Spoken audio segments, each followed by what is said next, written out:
Hey everyone, getting ready for those Class 10 history exams? You have landed in the perfect spot.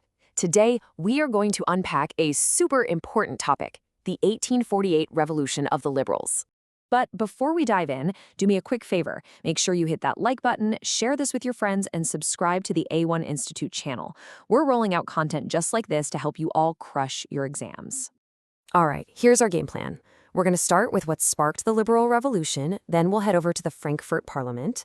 We'll look at the big debates that divided them, see why their offer of a crown got rejected, and, this is key, we'll uncover the revolution's lasting impact. Then we'll finish up at our exam prep HQ. Let's do this. Okay, so let's set the scene. The year is 1848, and Europe is in chaos. There are food shortages, tons of people are unemployed. It's a real pressure cooker. And right in the middle of all this, the educated liberal middle class in the German regions sees their chance. They see an opportunity to push for some massive changes.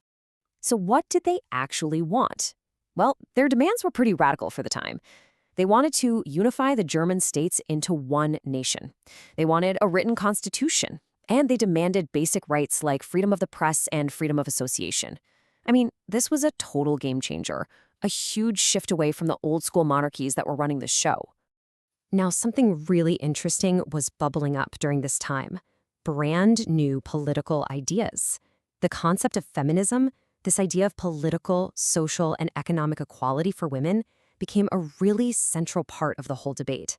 And as we're about to see, it was also a major point of conflict. And that brings us to the main event, the Frankfurt Parliament. So you've got all these political groups popping up across the German regions. We're talking middle-class professionals, businessmen, talented artisans, and they all came together with one big goal: to vote for an all-German National Assembly. So picture this. It's May 18th, 1848. A grand total of 831 elected representatives march in this big, festive parade to take their seats in the Frankfurt Parliament, which was set up inside the Church of St. Paul. And wow, this image really takes you there, doesn't it? You can just feel the energy. Here they are, all gathered in the church, ready to literally write a new future for Germany. Oh, and see that visitors gallery way up at the top? Keep that little detail in mind. It's going to be really important in just a minute. They had a super clear 3-step mission. Step 1, get everyone together in Frankfurt. Step 2, hammer out a brand new constitution for a united Germany. And step 3, the really radical part, set up a monarchy that had to answer to the parliament. This was a direct challenge to the idea that kings had absolute power. But here's the irony. Even as they were trying to build a single unified nation, the assembly itself was getting torn apart by a huge debate, and it was all about the rights of women. You see, this was such a hot-button issue because women were not just sitting on the sidelines. For years, they had been active participants. They had formed their own political groups. They started newspapers. They showed up to rallies and demonstrations. They were right there in the thick of it. And yet, after all that work, they were still denied the right to vote. Remember that gallery I told you to keep an eye on? Well, that was their spot. They were only allowed in as observers. They could watch history being made from a distance, but they had absolutely no say, no voice, and no vote in any of it.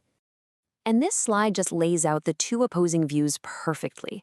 On one side, you had guys like Karl Welcker, a liberal politician, basically arguing that nature designed women for the home and family, not for politics. But on the other side, you had powerful voices like Louise Otto Peters, who argued that liberty is indivisible. You can't have a nation of free men surrounded by people who are not free. It really all boiled down to one question: who actually gets to be a full citizen in this new Germany? I mean, listen to this quote from back then. It just cuts right to the heart of the injustice. It points out how absurd it was to give the vote to some men while completely excluding educated, property-owning women. You can really feel the frustration. Okay, let's move on to the turning point, the moment of truth, where this whole ambitious project faced its biggest and, ultimately, its final test. So this is it, the make or break moment.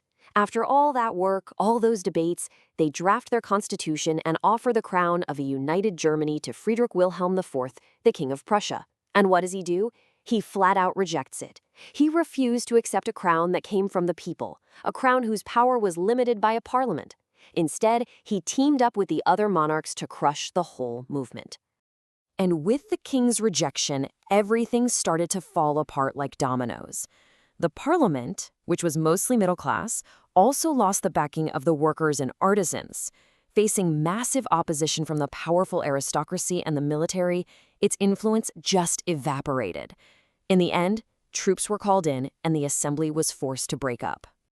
So it's really easy to look at all this and just call it a total failure, right? The parliament fell apart, the constitution was worthless. But, and this is absolutely crucial for your exams, you have to understand its lasting legacy. This is not the whole story. Here's the most important takeaway. Even though the conservatives won the battle, they couldn't turn back time. The monarchs realized they couldn't just keep suppressing these ideas forever. They had to start giving in a little, granting some concessions to the liberals. You could say the genie was out of the bottle and there was no putting it back. And this slide just sums up that long-term impact perfectly. Even though the revolution failed, it triggered huge changes down the line.